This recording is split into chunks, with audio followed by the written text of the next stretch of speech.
Buongiorno a tutti. Sono il sindaco della città di Alba, Osvaldo Cagnasso. Siamo nel 1956 ed è una data storica che certamente nel futuro verrà ricordata per le iniziative che oggi saranno prese. Questo è il benvenuto che do a tutti voi presenti in qualcosa che sarà certamente ricordato perché fortemente innovativo è successo oggi qui ad Alba. Ho terminato la presentazione in qualità di sindaco della città e adesso ritorno nelle mie vesti di Presidente di Fondazione CRC. Sono molto soddisfatto della vostra partecipazione, molto qualificata. La collaborazione con il Castello di Rivoli ci ha consentito di fare questa iniziativa che ha un respiro internazionale, che porta nella città di Alba un vento di novità, di immaginazione, di ricordo, ma soprattutto di prospettiva, perché quello che è stato immaginato nel 1956 oggi può rivivere grazie a Carolyn, grazie a tanti di voi che dopo questo mio saluto interpreteranno le persone che all'epoca hanno contribuito a che questa iniziativa si realizzasse. Grazie.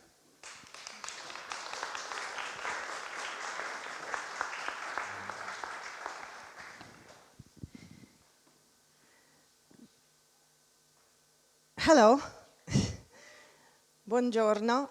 Desidero ringraziare la città di Alba per accogliere nel settembre del 2019 il Congresso del settembre 1956 che si è svolto in questa sala.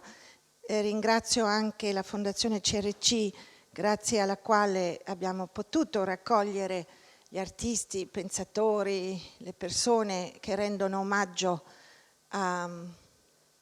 a coloro che erano qui nel 1956. Io non impersono nessuno, tendo a essere CCB e con questo introduco brevemente. I'd like to thank everyone who came. Il professore Tom McDonough che è la voce del situazionismo a livello internazionale, ha raccolto tutti i testi situazionisti, pubblicato tutte le antologie, per cui nel mondo anglosassone Tom McDonough è situationism ed è venuto da lontano, dal Canada, per essere qui oggi con noi. E desidero ringraziare, adesso ringrazierò un pochino di persone, ma il succo dell'evento, il perché lo vogliamo fare, perché vogliamo rifare il Congresso di Alba, è per capirlo, perché è incomprensibile che uno dei movimenti più propulsivi, più radicali, più innovativi, più liberi del XX secolo sia nato bevendo vino, parlando durante 8 giorni, grazie all'invito di 4 persone, non si sa con il situazionismo quante persone sono, ma di Pinot Gallizio, Piero Simondo, Elena Verrone, la moglie di Pinot Gallizio, che era una studentessa di filosofia a Torino, proveniente da Alba, ed era la fidanzata di Piero Simondo, che veniva quindi qui spesso e che conobbe attraverso questa relazione Pinot Gallizio, son aîné di 20 ans, più grande di lui di 20 anni, e lui era stato anche studente di Casorati, oltre a quello che stava facendo, e quindi questo giovane ha dato questa propulsione anche al maestro più anziano di diventare quello che poi è stato l'inventore della pittura industriale. C'è un radicale momento di uscita da quello che è la tela e l'opera d'arte chiusa nei suoi confini, e l'uscita quindi da questo dipinto dentro la tela del rotolo industriale è il passaggio fondamentale senza il quale non ci sarebbe nemmeno l'arte povera, nemmeno l'installation art. e tante cose che poi sono seguite, quindi ecco perché siamo qui. E in questo gioco e in questa serietà i cooking sections sono in viaggio, sono in ritardo, impersonano Jan Kotić e impersonano anche l'altro artista cecoslovacco che sono arrivati in ritardo dalla Cecoslovacchia perché era un periodo un po' caldo, il 56 in Europa. Non ero ancora nato. Well, anyway, was un po' caldino e quindi caldo in tanti sensi e quindi arrivarono in ritardo per un problema di visto. E poi desidero dirvi che Liam Gillick è il nostro Guy Debord. Guy Debord ha snobbato un po' questo incontro, è rimasto a Parigi, ma manda Gilles Volman e quindi Guy Debord Liam ha preparato un film nuovo, un'opera d'arte nuova per spiegarci perché non è venuto al Congresso di Alba e questo lo vedremo oggi a una certa ora, credo alle 18:15. E poi abbiamo tante altre persone, ma senza troppo perdere il vostro tempo, desidero subito chiamare al podio Pinot Gallizio. Michael Rakowitz. Put your hat on. No, put the hat on. Put the hat on.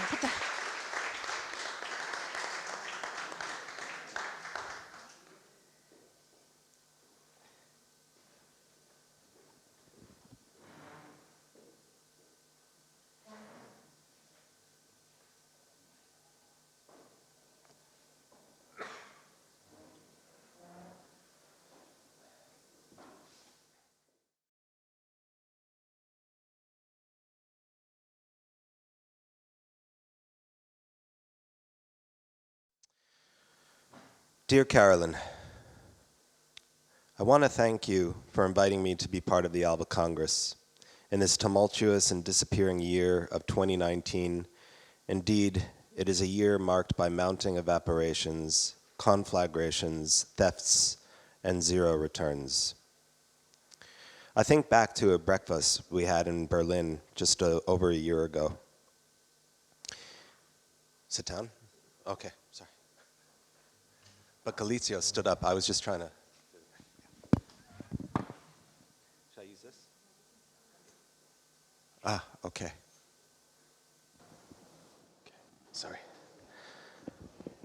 It was days after the fire in early September 2018 that ravaged the National Museum of Brazil in Rio de Janeiro. Amongst the items destroyed includes Egyptian and Greco-Roman artifacts, Lucia, a 12,000-year-old skeleton and the oldest in the Americas, fossils, dinosaurs, and a meteorite found in 1784. Marina Silva, a former environment minister and candidate in last year's presidential elections, said the fire was like a lobotomy of the Brazilian memory.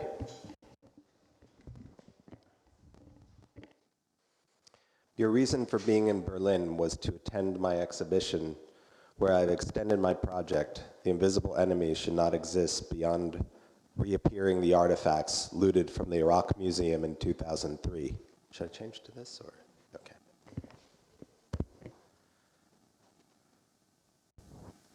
But also to reappear the 200 reliefs destroyed by ISIS when they dynamited the Northwest Palace of Nimrud. I've begun to use the term reappear instead of reconstruct because the works I make from the detritus of Middle Eastern food packaging and Arabic newspapers can only ever be a ghost of what has been lost. An effigy, a surrogate, a votive. These objects that I make from urgent, vulnerable materials may also disappear one day, like any ghost. That is what haunting is, reappearing only to disappear again. What you said to me over that breakfast has haunted me since. You said something to the effect that the loss in Brazil was of a scale on par with the loss of the 8,000 artifacts that remain missing from the Iraq Museum, possibly even exceeding it. But it was not receiving the spectacular coverage that the museum in Baghdad received. I do not know why that is, but it is not lost on me that certain killers kill silently. The Iraq War was a spectacle in real time, like the American presidency is, like Brexit. I worry about what I believe Roland Barthes worried about. The violence of photography is what gets left out of the frame. Those things that are invisible. Now, a year after the fire in the museum is the fire in the Amazon. The lungs of the earth are ablaze. I agree with friends who say it's not fire, it's capitalism. The same way the Iraq War was not about liberation, but resource extraction, whether it was oil or cultural patrimony that was unprotected and then sold on the black market to the highest bidder. Indeed, we can blame the US government for failing to secure the heritage of the Iraqi people.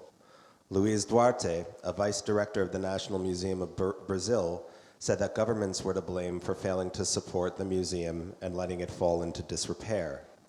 At its 200th birthday in June 2018, not one state minister appeared. For many years, we fought with different governments to get adequate resources to preserve what is now completely destroyed, he said. My feeling is of total dismay and immense anger. When you and I first spoke about what you call a poetic reenactment of the First World Congress of Free Artists that took place in Alba from September 2nd to 8th, 1956, I was elated. I was teaching a class at that time that began with the Situationist International as a way to speak about May of 1968. And subsequently, the interventionist art that the SI and May 68 inspired in the 70s, 80s, 90s, the ethos of which was then wielded on the streets during Occupy Wall Street and its aftermath.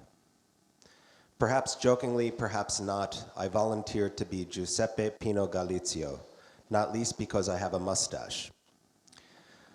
But as I thought more deeply about his work, I thought of the entanglements across time and space, and I thought of his industrial painting from 1958, a 74-meter-long painted canvas that is rolled around a wooden rod and can be unfurled to show a minimum of 10 meters.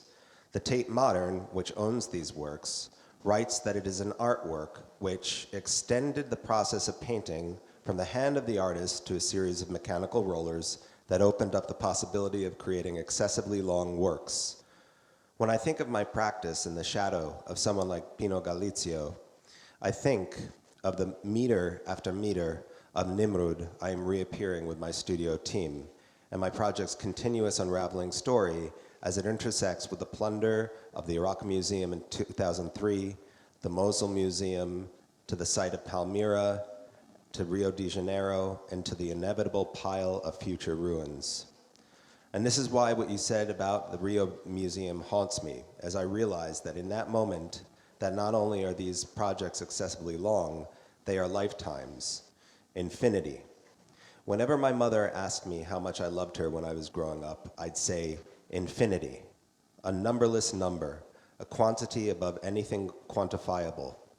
I am committing my life to make reappearances of things that have disappeared that will disappear again. And so now we have a reappearance of the First World Congress of Free Artists here in Alba again. Is it a ghost? If so, how do we use it not only to form something new, please, not a neo-situationist international, but also to create something that haunts us to keep us committed? But then again, the title of this Congress is actually for an imaginist renewal of the world. Indeed, let's renew ourselves now. It is my duty in channeling Pinot Gallizio to be a host as he welcomed people to his hometown of Alba. I like that. I like that I, as a guest, have also been given the agency and power to host. This is rare. In his opening welcome remarks, Gallizio talked about how Alba was also Albe, prehistoric region of Ligurians, and the birthplace of which was the dark caves, which still testify to human observation and experimentation. Beautiful. Let me add another star to this constellation. Alba in Arabic can mean the ba, the second letter in the alphabet, one that comes after another, not as a repetition, but as a furthering, a continuation, and again, without being the same. Thank you for inviting me here, dear friend. And now I take the stage to invite you. Love, Mike.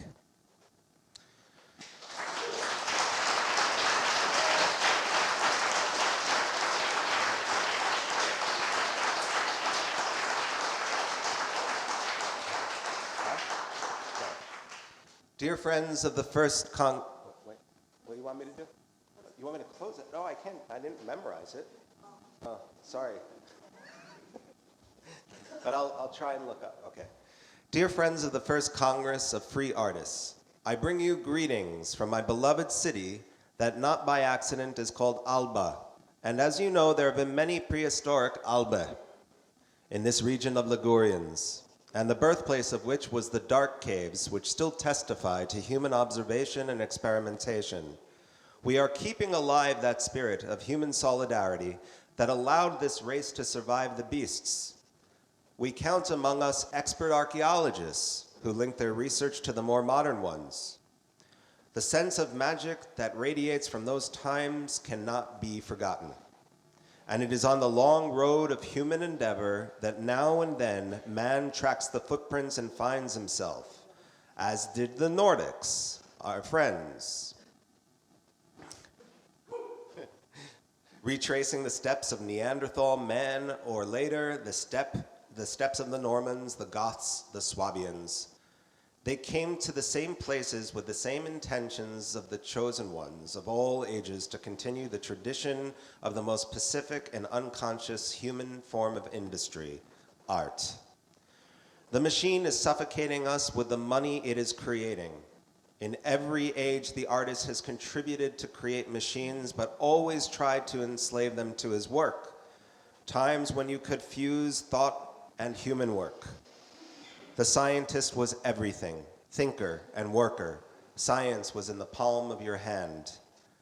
Now we can only be specialists, but by Jove, the machine that has the power to imagine has not yet been created. The machine does not create, it executes orders.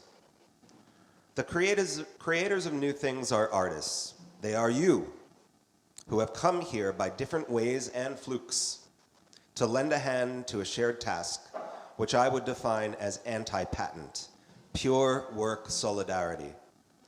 And it is only by attempting to travel along this necessary anti-economic road that you, dear friends, can bring the world new tidings and will give stamina to the bored, the castrated, the screaming.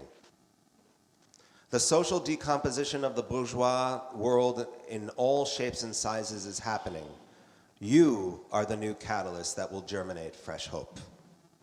Mr. Mayor, you who were anti-fascist and now govern this gold medal city for its resistance during the war, I bring the respects of these artists who continue the great ideas of the Bauhaus of Weimar and Dessau, which Hitler blindly destroyed, that the Americans helped evaporate in Mesopotamia, or which the Western world plundered from the global South and East. However, ideas cannot be killed. They die by themselves when they are no longer needed. Now Bauhaus is more alive than ever, and it is about to germinate in a city that, due to centuries-old struggles, knows what sacrifices for freedom mean. Thank you.